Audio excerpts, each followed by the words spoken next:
And I warmed a lot of fuckers up in Amsterdam and in Rotterdam, and they like the fact that you're there. You're not being an American, from my perspective. You're not just there, slam, bam, thank you, ma'am. You're being more continental, more European. You're more of a raconteur bon vivant. Yeah. Oh, well, I had a local address, and that makes a big difference. I had a local address. And, he's permanent. He's not going to be an interloper. And the fact that Winnica came out of banking, didn't hurt any. Like she used to say, the only reason you picked me is because I came out of banking. And I got big tits. No, that's not true, Winnica. I hope you didn't hear that. But, because she watches the shit. Anyway, so you warm them up. Are you in the lending mode? We're in solar power. We're in whatever the hell we are in. Oh, yeah, we like solar power. Now, it's hard to find somebody that's not interested in solar power, alternative energy. Or you say alternative energy. Okay?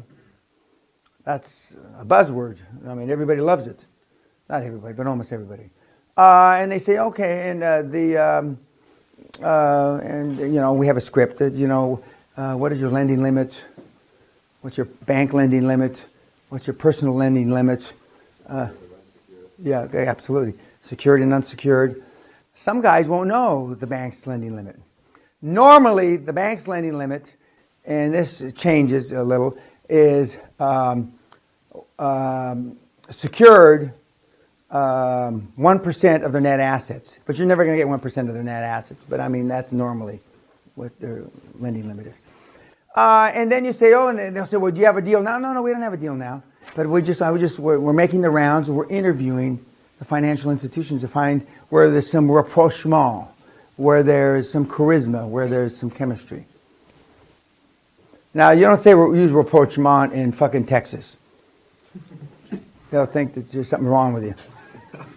But I have, and still do, use it in Europe. And raconteur bon vivant, you don't use in Texas either. But that's a kind of different dialogue. But the European bankers like a little foreplay. And by the same token, you're practicing. Some of you have got experience with the financial institutions, so you'll need less practice. But you'll all need practice. Until you're as smooth as baby shit. I mean, and now these guys, Tony, because he comes from that, will need less practice. Of course, he's on the other side. He was the one giving out money. And so, and that's why he has a snooty attitude about it, because everybody was coming kissing his ass. Now he's on the flip side. But that experience will bode him well. And everybody in this room's got experience in something that adds credentials. But the most important thing is your dream team will add credentials. Now, unless you're smooth, you need to go to these meetings with at least one of the directors. And so the director that you normally use is the guy that's the finance director or the CFO. And that's why he gets more equity. Now, Robert's smooth enough that he really doesn't need to go with our CFO, although he's been to meetings with the CFO, because he's done it so many times and he's good at it now. But most of you should go with at least one director. When I say at least one, I don't mean two. I mean one, because you don't want to show up, with a bunch of people, just one guy. And it adds credibility. Oh, you're a retired partner with KPMG. We're talking about the finance director, KPMG, and he'll say, "Yeah, I really like this deal," et cetera, et cetera. And so he'll add credibility to your story, and by definition, that coupled with the executive summary and the executive profiles, and normally, I say that tongue-in-cheek, your profile will be at the bottom. Some of you kids forget to put your profile. which is not a bad idea, because some of you got nothing to say about yourself. The joke used to be, and I don't know if it's true or not, Lucinda didn't put her profile because there's nothing to say. But she had all these heavyweights, and then they ask her, well, Nicholas, how come you don't have your profile? Oh, I must have misplaced it. I forgot to add it. Because you're not going to add it. Now, some of you got some experience, but most of you you don't have any. So you don't want to make them suspect. But fuck, why are we entertaining the idea of a credit with this fucking imbecile or potential imbecile because you got no experience. Not because you're stupid, but because you got no experience. Because what they're looking for is experience. Okay, so you have the meeting. They're involved in alternative energy. That's good. You do your homework before you go there. You find out what's the most recent credit. If you can't find it on the internet, when you go there, what's the most recent alternative energy credit that you made, you funded. And oh, by the way, how long was the approval process? How long did it take? And so they'll say 3 weeks, 5 weeks, whatever it is. And so then you've got that kind of benchmark to work from. And were you involved in that credit, Rance? Oh, no, but my colleague was involved in that credit. And do the alternative energy credits have a team that approves them? Yeah, we have a team. Well, I'm on the team, and the other doofus is on the team. Oh. So the next time you go in, you want the other shitbag to be part of the meeting. And when you go into these meetings, guys, people poo-poo this, but it's true. If you go into a meeting and there's one assistant, I'm exaggerating now, one assistant manager who looks as young as him, and your conference room that you're in is about this big, they're not interested. It's a perfunctory meeting. Everybody understand perfunctory? They're just doing it for practice. Okay. If you go into a meeting room that's this big, and there's a tax guy, and this guy, and that guy, the head of the energy department, yada, yada, yada, it's hot.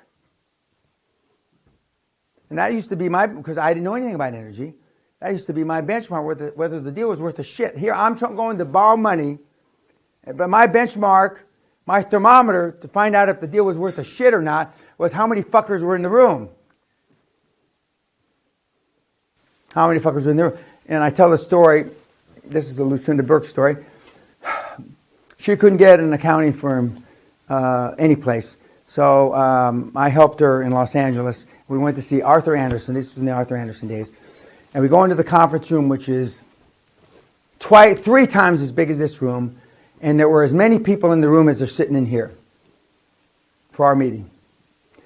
So I turn around and I say, Lucinda, is there something I need to know? Because this doesn't happen. Okay? Oh, Mr. Peña, we've been waiting for you. Come, John, our managing partner of the office, will be here shortly. And then they went around and introduced themselves. Head of the tax department, chief this, chief that, chief this, chief, deputy chief, co-chief, dad. And 2 or 3 people taking notes. Okay. So then their managing partner comes in, and I look up and I kind of clear my eyes. John! I went to university with him, took accounting with him. John Golish, the managing partner of Arthur Anderson, Los Angeles.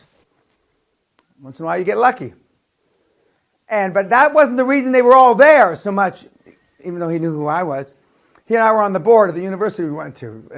Anyway. And so they said, well, we've seen your executive summary. We've seen you, obviously you've thought this too. Can you exactly explain to us why you picked the methodology of acquiring these, rolling up the... And we adopted the spur and spur, meaning the headquarters is here and no acquisition is going to be more than 2-hour car drive away. So you can manage it. So they're wanting to know how we picked that methodology. And so I'm thinking, Oh, well, we copied the Public Storage. Public Storage was a company, who's in the storage? Oh, Public Storage. By the way, I know a lot about your business, but anyway. Public Storage had gone public about 8 years before, and had grown like crazy all over the United States. One of the most successful IPOs in a long, long time, initial public offering. And he says, well, we know a little bit about this, spoke, and Hub and Spoke. Really? And I said, well, how's that? And everybody laughs in the room, everybody, all 25 of them. And he says, we took Public Storage public. Oh, well, okay. The first year that they were our audit clients, if my memory serves me correctly, their fee was $12,000 and they couldn't pay. And again, this is public record, as I'm not telling any secrets. This year, their audit fee was $30 million. And the guy that was the first engagement partner for Public Storage is this guy. And the first audit partner is this guy. The first investment. And they're all now senior partners. So to say we love Public Storage and the Hub and Spoke, it would be one of the great understatements of all time. And we're all here because we can't wait to grow your business. So, sometimes you keep swinging at the plate, you keep kissing the frogs, and shit like that happens.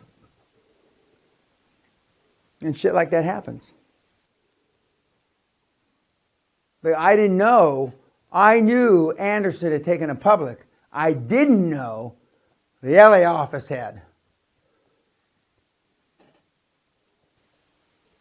And needless to say, our sales process was much less than. Actually, we didn't have to sell it. I mean, they were selling us. And that's what you want. The thing that my former university mate was the managing partner was just, pure serendipity, pure luck. And John was a good guy. He was really good shit. Good shit. And but that's. So when you walk into a room and there's that many I don't think I'll ever walk into a room when there's that many guys in the room again. But I've had 8 or 10, and some of the examples that we're going to go through. Some of my mentees have had 4 or 5 partners, and if the managing partner of the office, either the law firm or the accounting firm, drops in to I just wanted to say hello and introduce myself. That's good. That's terrific. But if you got some kid that looks like Andrew here, an assistant doofus, and he's got a little teeny room, they're just going through the motions with you. Now, you understand, and that's whether you're in Germany, the Netherlands, the UK, or the United States, or for that matter, China. I've done in China. South America. It's pretty much all the same.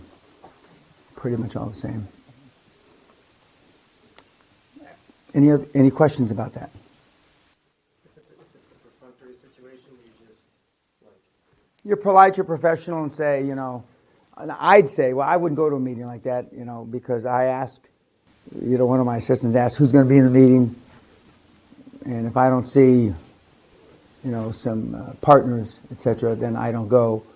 But if all you get some assistant doofus manager, but you should know before you go. So if there's, other than you need to practice in the beginning.